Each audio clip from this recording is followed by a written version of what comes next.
एक गांव में बहुत गरीब औरत रहती थी। पति का देहांत हो चुका था। छोटे छोटे बच्चे थे। उसके पास कुछ बीघा जमीन थी।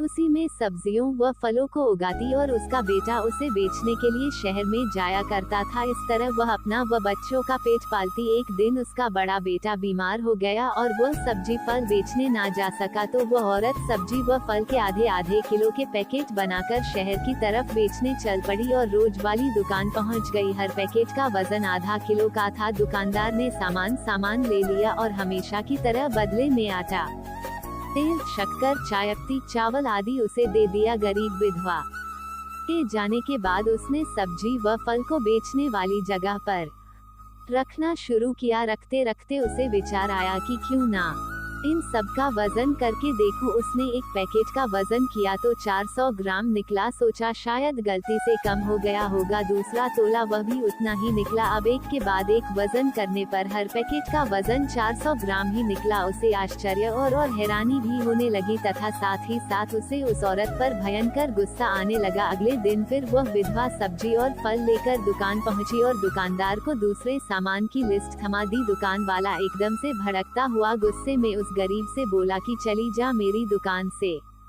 मुझे तुम्हारे से कोई लेन देन नहीं करना है। गरीब विधवा बोली कि साहब बताओ तो सही, मेरे से कहाँ भूल हो गई। वह चिल्लाता हुआ बोला कि चोरी ऊपर से सीनाजोरी, हमेशा 500 ग्राम की जगह 400 ग्राम का पैकेट पकड़ा देती हो।